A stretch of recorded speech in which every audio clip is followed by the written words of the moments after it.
আসসালামু আলাইকুম। মহিদুল ইসলাম রূপ গার্ডেনে আপনাদেরকে স্বাগত। আজকে যে জিনিসটা দেখাবো সেটা হচ্ছে পেপিনো মিলন। পেপিনো মিলন দক্ষিণ আমেরিকার একটি ফল। এটি হচ্ছে শীত শীত প্রধান অঞ্চলে এটা হচ্ছে শীতের সময় ফলটা হয়। এটা লাগানোর সব থেকে ভালো সময় হচ্ছে সেপ্টেম্বর অক্টোবর নভেম্বরের মধ্যে গাছটা লাগালে সব থেকে ভালো হয়। তাহলে জানুয়ারি ফেব্রুয়ারিতে গাছে ফল পাওয়া যায়। তো যে জিনিসটি এই গাছটি সব রকম মাটিতেই করা সম্ভব। রোদ, হালকা ছায়া, রোদালো জায়গা বা হালকা ছায়াতেও এটা করা সম্ভব। সেহেতু এটা ব্যালকনিতে যেখানে রোদ, দুপুরের রোদ মানে সকাল থেকে দুপুরের রোদ পর্যন্ত পড়ে, সেখানে এই গাছটি খুব ভালোভাবে গ্রো করা সম্ভব। তো যেটি দেখছেন এটা আমার গাছে পর্যাপ্ত ফুল এসছে, ফল এসছে।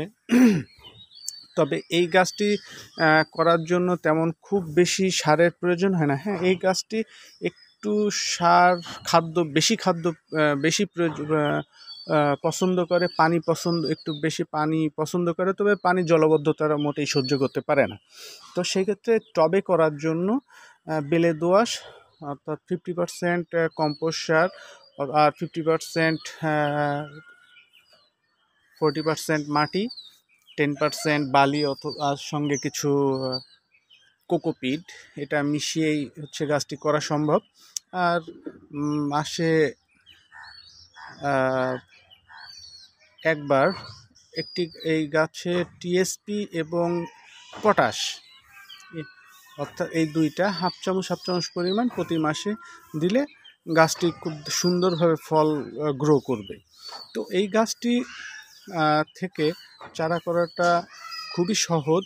এটা দেখেন, এখানে যে আমি আপনাদের একটু দেখাই, গাছের গোড়ায় থেকে যে ডালগুলো নিচের দিকে নেমে যায়, এই যে এই ডালটা দেখেন এখানে নেমে গেছে, এই যে এখান থেকে নেমে এখানে গেছে, এখানে শিকড় গজাচ্ছে, শিকড় গজে এখান থেকে আবার এই গাছটা তৈরি হচ্ছে। আরেকটি এখান থেকে কেটেও করা যায়। হ্যাঁ, এই ফলের ভিতরে যে ফলটা দেখায়, ফলের ভিতরে বীজ হয়, এই বীজ থেকেও গাছ করা সম্ভব। তবে এই ফলটা এখনও কাঁচা, এই ফলটা পাকার আগে গায়ে ডোরা কাটার দাগ চলে আসবে। যত ফলটা পরিপক্ক হবে বা পাকার সময় এই দাগগুলো আস্তে আস্তে আরও গাঢ় হবে। এখন ফলটি সবেমাত্র একদম কচি, যার কারণে কোনো দাগ আসেনি এখনো ফলে। তো যেভাবে ফুল গাছে ফুল থেকে এই যে দেখেন ছোট অবস্থার ফল, এই যে এখানে ফুল আছে গাছে, এই যে ফুল আছে, এই যে ফুল আছে, এই যে এখানে গাছে ফল হয়েছে, আপনারা দেখতে পাচ্ছেন। তো পেপিনো মিলন একটি খুব বেশি একটা যত্ন বা পরিচর্যার প্রয়োজন হয় না। দেখেন আমার এখানে 3টি গাছ আছে। আমি ফ্রুট ক্যারেটে হচ্ছে গাছগুলো করেছি। এই যে এখানে ফল আসছে এখন। আর একটু আমি আরেকটা জিনিস বলি, স্কোয়ারের একটা প্রোডাক্ট আছে, সেটা হচ্ছে ফার্স্ট পটাশ। এটা স্প্রে করলে আরও ভালো ফল পাবেন। ফুল আসার পরে যদি ফল না দাঁড়ায়, সে সময় আপনার ফার্স্ট পটাশটা স্প্রে করবেন, তাহলে ফল দাঁড়াবে। প্রথমে আমার এই সমস্যাটা হচ্ছিল, ফল দাঁড়াচ্ছিল না, সে সময় আমি ফার্স্ট পটাশটা স্প্রে করেছি, যার কারণে অনেক ফল আল্লাহর রহমতে তারপর থেকে দাঁড়িয়েছে। তো যদি আপনারা করতে চান পেপিনো মিলন, তো সেক্ষেত্রে আপনারা এই পদ্ধতিটা অবলম্বন করে আপনাদের কাছে অধিক ফল আনতে পারবেন।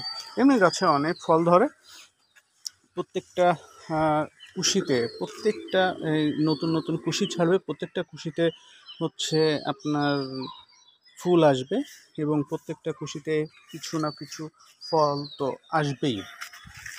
তো যারা ছাদে বাগান করতে চান তাদের জন্য একটি আদর্শ গাছ এই পেপিনো মিলন হতে পারে। আর ফলটির পুষ্টিগুণ দারুণ, অনেক পুষ্টিগুণ সমৃদ্ধ একটি ফল। খালি আর এই গাছটি সবথেকে ভালো বিষয়, এই গাছটি একবার রোপণ করলে অন্তত 7 বছর এই গাছ থেকে ফল পাওয়া সম্ভব।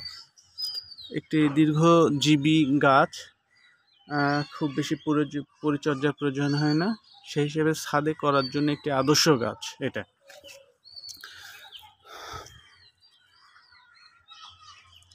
তো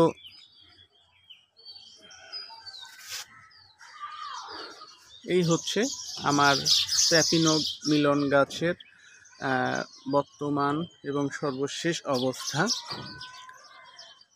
তো ভিডিওটি ভালো লাগলে অবশ্যই লাইক, শেয়ার আর অবশ্যই অবশ্যই অবশ্যই সাবস্ক্রাইব করবেন, পাশে থাকা বেল আইকনটি বাজিয়ে দেবেন। ধন্যবাদ। আসসালামু আলাইকুম।